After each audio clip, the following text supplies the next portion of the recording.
In this video, in the Universe Sandbox simulator, I'll send 7 rogue planets into the solar system at once. These are WISE, PSO, SIMP, OTS, CFBDSIR, CHA, and OGLE. Let's see what kind of chaos they'll cause, and what will be left of the solar system after their invasion. I've prepared the first simulation. From this side, I've launched 7 rogue planets into the solar system. These rogue planets weren't in the simulator, so I had to create them manually. This is how I made WISE. And this right here is SIP. I set the mass and radius for these objects according to data from the English Wikipedia, so everything should be fine in that regard. This is how PSO turned out. This is how I made OTS-44. This is how OGLE turned out for here. This is how I made CHA. And this is CFBDSI. The simulation is running. We see that the rogue planets have started their movement toward the solar system. Yeah, I placed them quite close to each other. And here, of course, their gravity starts to interact with each other. Well, it looks like WISE will be the first to enter the Kuiper Belt. It really pulled ahead like that. Here we see 4 rogue planets, even 5 in the Kuiper Belt, already crossing Neptune's orbit. And it turns out OGLE and SIMP will be the first to approach the Sun. By the way, let's see what they'll do to the Sun now. Well, OGLE has made its orbit, SIMP is also roughly at Jupiter's orbit, and a few more objects have made their orbit. And look at how they've affected the Sun. The Sun just moved from its spot, like really seriously. Having made their orbit, these rogue planets are flying away for now, but we still have these 2 objects approaching. Well, as we can see, they'll fly quite far from the Sun, but they could still knock the orbits of the outer planets out of whack. Also guys, I'll say that among all these rogue planets, our most massive object is SIMP, and the largest is OTS. And what's the final result? OTS-44 is flying away from the system, and SIMP along with PSO are also flying away, rotating around each other in a pair like that. WISE, as we see, is also leaving the system, and OGLE's flying away. Well, as we see, this object CFBDSIR stayed, and it'll be returning back toward the Sun. That is, the Sun kept it in the solar system, meaning it captured it. Now that CHA is flying away, just 1 rogue planet will remain in the solar system. Well, I've sped up time. Look at how the Sun is moving. It's like it started moving at an enormous speed. That's how these rogue planets affected our star. And because of this, Sedna, by the way, is leaving the solar system. The Sun's gravity can no longer hold on to it.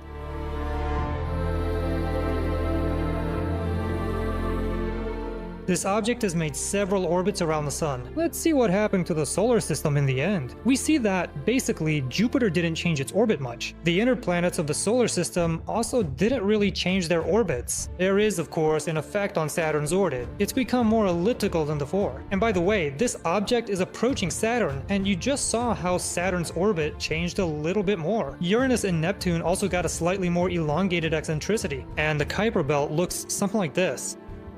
Let's see what's going on with Earth. And here you can see from space what's happening to Africa. It looks like a lot of areas have been flooded. I'll hide the atmosphere and clouds, and we'll see that a lot of land on Earth is actually flooded. Virtually all the continents have suffered greatly. What a flood on Earth. This is crazy. I don't know what caused it. Maybe the rogue planets got too close, and their gravity caused massive tsunamis that just washed over many continents. Over time, maybe things will stabilize, but for now, this is the situation. Let me know in the comments what you think about this. The average temperature on our planet has even gone up a bit, and the likelihood of life has decreased by about 10%. I'm looking at the sea level mark, and it hasn't actually increased here. So in reality, it's most likely tsunamis that flooded the land on Earth. In the second simulation, I'll launch the rogue planets at greater distances from each other, so they all head toward the Sun without being affected by each other's gravity.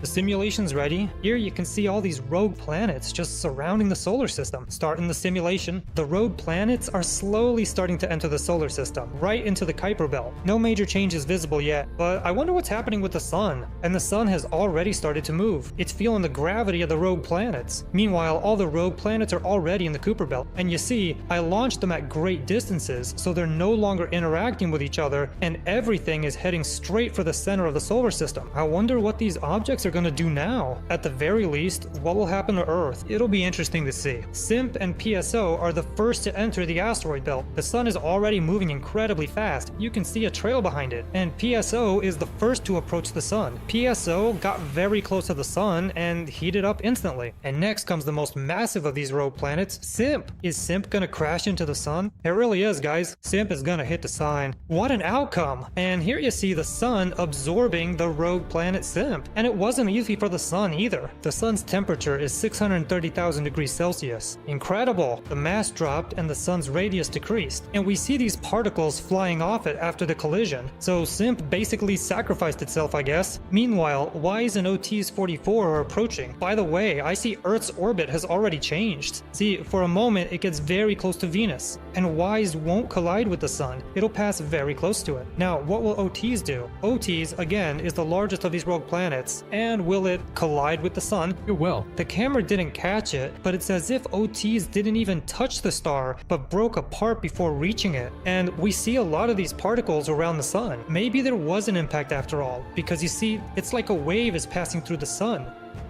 Next is the rocky rogue planet OGLE, the smallest of all the ones I launched today. And it'll pass at a safe distance from the sun and won't really be affected, it'll just fly away. Next, CFBDSIR flies further along. It'll get closer to the sun, but won't be swallowed by it. After making a turn, it'll fly back or stay in the solar system. By the way, let's see what stays and what flies away. Now, Object CHA is flying, and it also made a turn, getting very close to the sun. PSO is apparently leaving the system, OGOS is leaving, CHA is leaving, CFBDSIR is also leaving, WISE is leaving, but S and SIMP unfortunately collided with the star. But of course, the sun took a serious hit. Look at the high speed at which it's moving through the space of the cosmos. Well, because of this, the orbits of the solar system's planets will certainly suffer. Mercury doesn't seem to have changed its orbit, but Venus changed its orbit and became more elliptical. And Earth's orbit, by the way, didn't change that seriously. Yes, it became a bit more elliptical, but not that critically. Mars seems not to have changed its orbit at all, and Jupiter, it seems to me, began to rotate closer to the sun, or maybe it pulled asteroids toward itself because its orbit comes very close to the asteroid belt. Saturn and Uranus also changed their orbits to more elliptical ones, but not very critically elliptical. But Neptune suffered seriously. It now has a really seriously elliptical, elongated orbit, and the orbits of the dwarf planets are all mixed up here, and some even come close to Uranus's orbit. Wow! In the end, after the rogue planet invasion, the sun lost 3% of its mass, even though it swallowed 2 rogue planets. The radius also decreased by as much as 5%. The sun's temperature even rose by about 100 degrees Celsius, while luminosity dropped by as much as 10%. That's quite serious. I think the planets got colder because of this. I turned on the habitable zone, and what do we see? That Earth is basically on the border of the red and green zones. Venus is sort of in the red zone, Mercury is also in the red zone. I see. Mars is on the edge of the green zone, as if the green zone hasn't changed here. Perhaps the planets have started rotating closer to the star. Well, anyway, let's look at each planet, and we'll start with Mercury. It has an average temperature of 186 degrees, so it's as if nothing has changed here at all. But on Venus, I see changes. The temperature has dropped, and the average temperature is now 408 degrees. And here, the distance is shown as 0.80 astronomical units. So Venus is actually moved further away from the star. And here we see Earth. Earth is just as flooded as in the first experiment in this video. Let's take a closer look. We also see flooded continents everywhere. Everything here is flooded too. But in the northern hemisphere, there's little ice left, and in Antarctica, we see virtually no ice left. Well, by the way, maybe Earth was flooded because the glaciers melted. Well, it's like there's just too much water here. I thought the temperature on Earth had risen, but no, these are normal, reasonable values. But I see the water vapor concentration in the atmosphere has increased to almost 14%. Well, the sea level has risen by about 200 meters, and the probability of life stays at 91%. And the distance, guys, has changed, and now it's 0.92 astronomical units to the sun. So Earth actually got closer to the sun, but because the sun lost luminosity, Earth didn't warm up as much as it could have. And a year on Earth is now 343 days instead of 365. And here you see Mars. It looks like its appearance has changed, or maybe it's just me. There are some interesting areas here. While the simulator shows that the atmosphere on Mars has become even thinner, and the average temperature is minus 107 degrees Celsius, which is even colder than before. And one more thing, we see that Sedna is leaving the solar system. So what can we say, guys? These rogue planets really disrupted the harmony in the solar system a bit, but they didn't do anything too critical here. In principle, I think everything will stabilize over time. I hope. Anyway, if you like this video, be sure to give it a like and leave a detailed comment. It really helps the channel grow. Thank you very much.